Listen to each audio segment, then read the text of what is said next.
Onomatopoeia is the process of creating a word that phonetically imitates, resembles or suggests the sound that it describes. We often use onomatopoeia to refer to animal sounds, such as the cat goes meow or the cow goes moo, but it is also used in comic books to add sound and action to the stories. You may recognise some of these images from books or comics that you have seen. Onomatopoeia are words that sound like the objects that they name or the sounds that the object makes. If we look at some examples here, such as groan, gurgle, grunt, they really help to add sound to a visual image. Maybe you recognise this painting by American artist Roy Lichtenstein, who was part of the pop art movement. Lichtenstein incorporated onomatopoeia into some of his paintings. He was influenced by imagery used in comic books.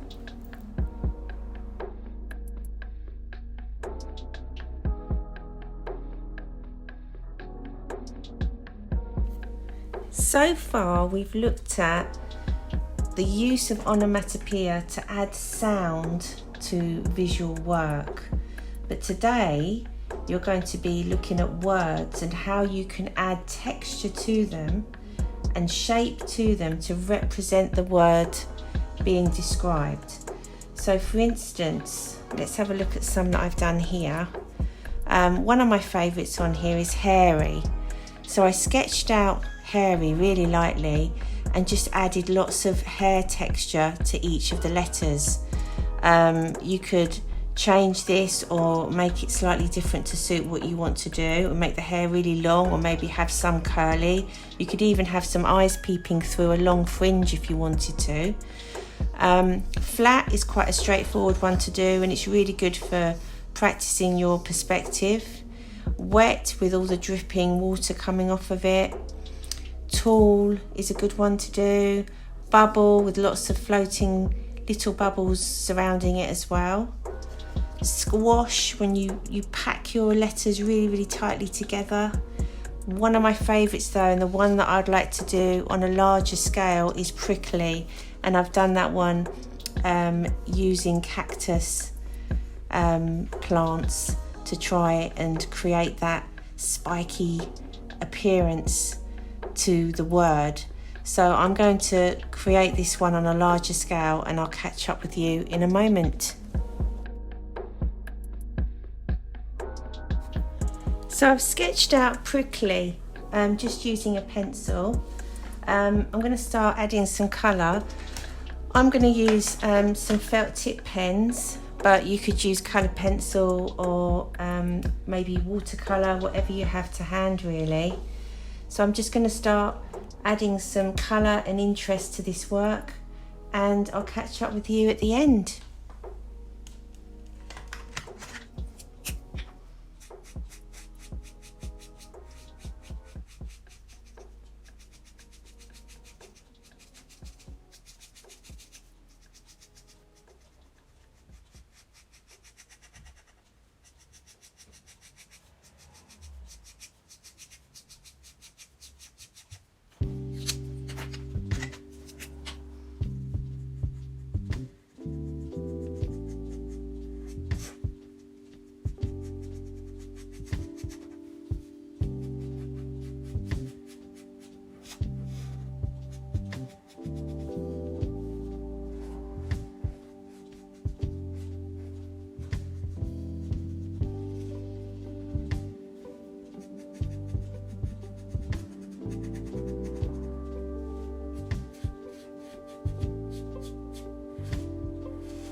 So here's the finished picture. Hopefully you can tell that it's a prickly, spiky cactus. It was really fun to do. I hope that you enjoy doing it. I suggest you sit down and write down some words that you think would work really well for this idea.